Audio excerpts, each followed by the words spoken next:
تو میرے بھائیوں اور دوستوں، میں عرض یہ کرنا چاہتا ہوں آپ سے بعد میں اور اپنے آپ سے پہلے، اپنے واسطے سے آپ حضرات سے عرض کرنا چاہتا ہوں کہ ربیع الاول کا مہینہ اس لحاظ سے بڑا مبارک مہینہ ہے کہ اللہ تعالیٰ نے اس کو سرکار دو عالم صلی اللہ علیہ وسلم کے دنیا میں بھیجنے کے لیے انتخاب فرمایا. اور جب ربیع الاول کا مہینہ آتا ہے تو ہمارے ملک میں خاص طور پر جگہ جگہ، گلی گلی، محلے محلے محفلیں منعقد ہوتی ہیں. سرکار دو عالم صلی اللہ علیہ وسلم کی سیرت طیبہ بھی کا بیان بھی ہوتا ہے، جلسے بھی ہوتے ہیں، چراغاں بھی کرتے ہیں لوگ، اور نہ جانے کیا کچھ عید میلاد النبی کے نام پر کیا جاتا ہے. لیکن ہم سب کے سوچنے کی بات یہ ہے کہ یہ ہم کب سے یہ کام کرتے چلے آ رہے ہیں. سوچنے کی بات یہ ہے کہ آیا ان رسمی کارروائیوں کے بعد کیا ہماری زندگی میں کوئی تبدیلی آتی ہے؟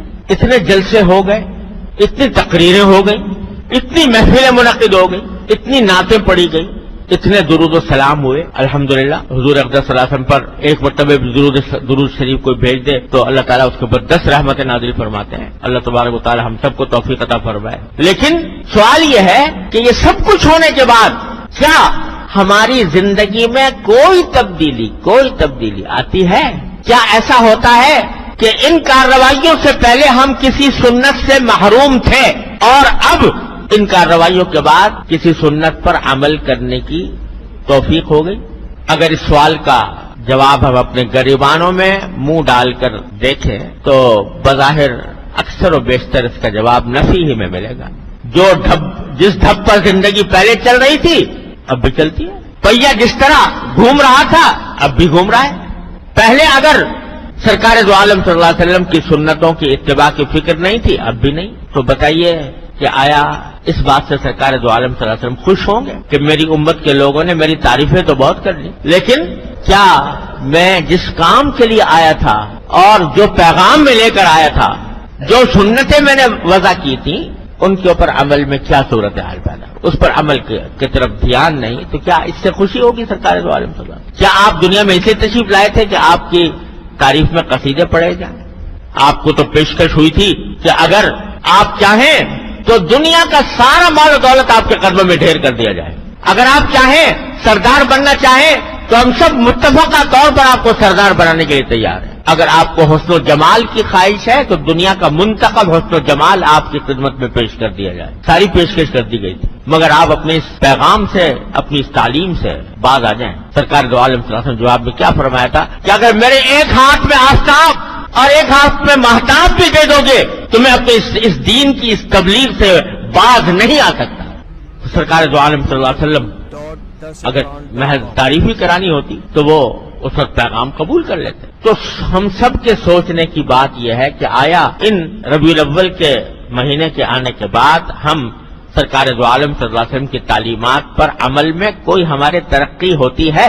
بلکہ افسوسناک بات یہ ہے کہ حضور اقدس صلی اللہ علیہ وسلم کی سیرت طیبہ کے نام پر ہم وہ کام کرتے ہیں جو سرکار دو عالم صلی اللہ علیہ وسلم نے جن کی ممانعت فرمائی، جو ناجائز قرار دیے، جو شریعت میں ناجائز.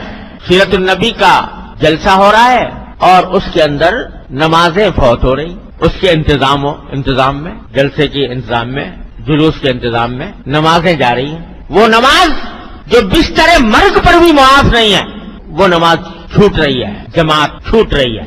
اور اب تو یہ ہونے لگا ہے کہ مخلوط مرد و عورت کی ملی جلی نشستیں سیرت النبی کے نام پر، مرد بھی ہیں اور عورتیں بھی بے پردہ بناؤ سنگار کر کے اس محفل میں موجود ہیں، جس کو مٹانے کے لیے سرکار دو عالم صلی اللہ علیہ وسلم تشریف لائے تھے. وہ حضور کے نام پر ہو رہا ہے.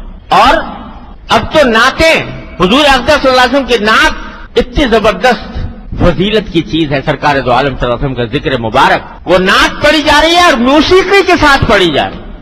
جس موسیقی کے آلات کو آپ کو یہ فرمایا آپ نے کہ میں ان کو مٹانے کے لیے آیا ہوں، وہ نعتیں ہو رہی ہیں، حضور کی بظاہر تعریف بیان ہو رہی ہے اور میوزک کے ساتھ ہو رہی ہے، موسیقی کے ساتھ ہو رہی ہے. تو بتائیے یہ سرکار دو عالم صلی اللہ علیہ وسلم کی سیرت کے ساتھ کون سا انصاف ہے؟ یہ کتنا بڑا ظلم، کتنی بڑی دھاندلی ہے کہ سرکار دو عالم صلی اللہ علیہ وسلم کی تعلیمات کو پامال کر کے کہا جائے کہ ہم سرکار دو عالم صلی اللہ علیہ وسلم کی سیرت بیان کر رہے ہیں یا آپ کی نعت بیان کر رہے ہیں. تو میرے بھائی اور دوستو، ربیع الاول کا پیغام یہ ہے کہ ان رسمی کارروائیوں میں پڑھنے کے بجائے یہ دیکھو اگر واقعی سرکار دو عالم صلی اللہ علیہ وسلم کے ساتھ محبت کا دعویٰ ہے، اگر واقعتاً سرکار دو عالم صلی اللہ علیہ وسلم کے امتی ہو تو کم از کم اس مہینے میں اتنا جائزہ لے لو کہ سرکار دو عالم صلی اللہ علیہ وسلم کی کون سی سنت پر ہم عمل کرتے ہیں اور کون سے پہ عمل نہیں کرتے، جس پر نہیں کرتے اس کے اوپر اب کرنے کی کوشش کریں۔